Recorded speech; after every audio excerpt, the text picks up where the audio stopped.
श्री कृष्ण के पुत्र शाम की कहानी बहुत प्रसिद्ध है, खासकर उनके शक्तिशाली होने और उनके जीवन से जुड़े कुछ घटनाओं के लिए। आप देख रहे हैं जैनंद कुमार चैनल। वीडियो में आगे बढ़ने से पहले हमारे चैनल को सब्सक्राइब अवश्य करें और बेल आइकन जरूर दबाइएगा। अब बात करते हैं ज्ञान की। शाम्ब श्री कृष्ण और उनकी पत्नी जामवंती के पुत्र थे। जामवंती जामवान की पुत्री थीं, जो रामायण काल के प्रमुख पात्र थे। शाम्ब का जन्म कई दिव्य गुणों के साथ हुआ था और उन्हें श्री कृष्ण के पुत्रों में सबसे शक्तिशाली माना जाता था। शाम्ब के जीवन की एक मुख्य घटना यह थी कि वे बहुत ही वीर पराक्रमी और युद्ध कला में निपुण थे। उन्हें धनुर्धर विद्या और हथियारों की अच्छी जानकारी थी और उनकी शारीरिक शक्ति भी बहुत अधिक थी। उनके व्यक्तित्व में अद्वितीय साहस और अदम्य आत्मविश्वास था। यही कारण था कि वह कई बड़े योद्धाओं और दैत्यों के सामने टिके रहते थे। हालांकि शाम्ब का जीवन हमेशा सहज नहीं था। उनका एक प्रमुख जीवन प्रसंग यह है कि उन्होंने दुर्योधन की पुत्री लक्ष्मणा का अपहरण किया था, क्योंकि वे उनसे प्रेम करते थे। लेकिन लक्ष्मणा का विवाह कहीं और तय किया हो गया। शाम्ब ने अपनी प्रेमिका को जीतने के लिए एक साहसिक कदम उठाया, जिससे कौरवों के साथ युद्ध हुआ। जब दुर्योधन और अन्य कौरवों को इसका पता चला तो उन्होंने शाम्ब को बंदी बना लिया।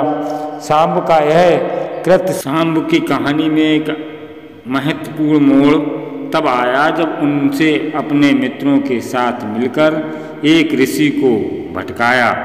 उस ऋषि ने गुस्से में आकर शाम्ब को श्राप दिया कि वह एक स्त्री के रूप में प्रकट होगा। यह सुनकर शाम्ब बहुत चिंतित हुआ, लेकिन उनसे अपने साहस को नहीं छोड़ा। उसने इस श्राप को अपने लिए एक चुनौती समझा और इसका सामना करने का निर्णय लिया। शाम्ब का नाम महाभारत के युद्ध में भी आया। उसने कुरुक्षेत्र के युद्ध में भाग लिया और अपने पिता श्री कृष्ण का साथ दिया। वह अपने साहस और शक्ति से युद्ध में एक महत्वपूर्ण भूमिका निभाने लगा। उसकी युद्ध कौशल ने उसे एक शक्तिशाली योद्धा बना दिया। युद्ध के दौरान उसने कई दुष्ट योद्धाओं का वध किया और अपने परिवार का नाम रोशन किया।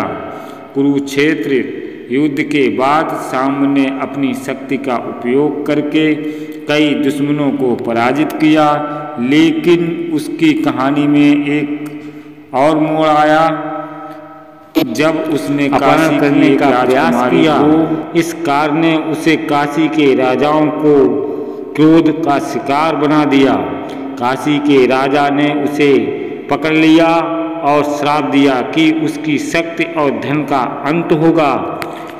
शाम्ब ने अपने पिता श्री कृष्ण से सहायता मांगी, जिन्होंने उसे समझाया कि उसके कर्मों का फल उसे भोगना होगा। लेकिन श्री कृष्ण ने उसे यह भी बताया कि अंततः वह अपने कर्मों के माध्यम से मोक्ष प्राप्त करेगा।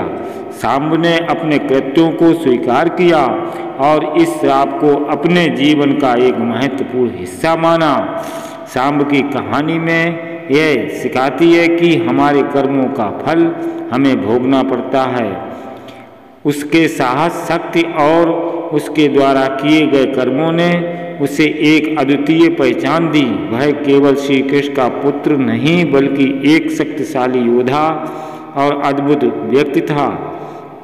उसकी कहानी हमें प्रेरित करती है कि हमें अपने कर्मों की जिम्मेदारी लेनी चाहिए और साहसिक से जीवन में आगे बढ़ना चाहिए।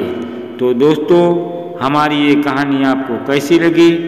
हमारी अगर वीडियो आपको अच्छी लगी हो तो वीडियो को लाइक करें, हमारे चैनल को सब्सक्राइब करें। ऐसी कहानी हम लाते रहते हैं और ज़्यादा से ज़्यादा शेयर करें।